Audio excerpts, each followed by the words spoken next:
We hone our art of perception through compassion, patience, forgiveness, and love, allowing the heart of our soul to reframe who we are becoming, aspiring towards thoughtful, measured reflections on everything. What is happening outside of us can be heard as a profound call for love. Outrage can quickly become a blunt instrument, steamrolling discernment and turning moral concern into public purging, replacing one form of blindness with another.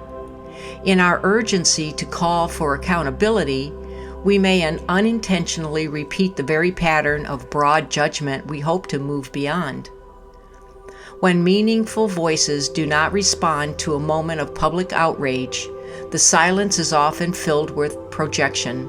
Labels appear, criticism, judgment, compressing whole groups of thoughtful voices into a single measure, whether they spoke in that moment or remained silent.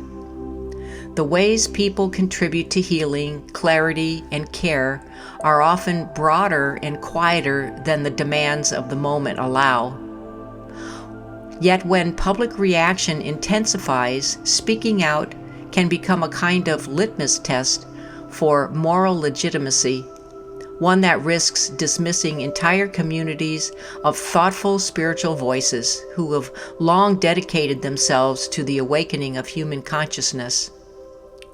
We are being asked to pause before joining any current flow of judgment.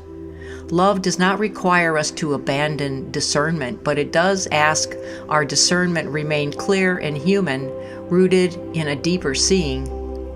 When the soul reframes the story, it's not escaping the world's suffering.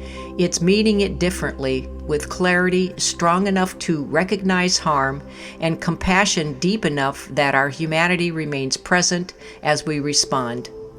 Can we respond to real harm without turning the moment into a measure of the worthiness of every voice that remains silent? It is understandable to hope that voice of moral or spiritual influence will speak when something troubling comes to light. Yet, when the collective pendulum swings too sharply, it can begin to distort the very clarity it seeks.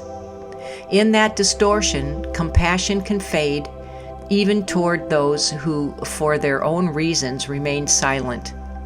Perhaps the deeper invitation begins with one quiet, deep breath into the moment, pausing to reflect on how we will truly wish to bring our voice into the world.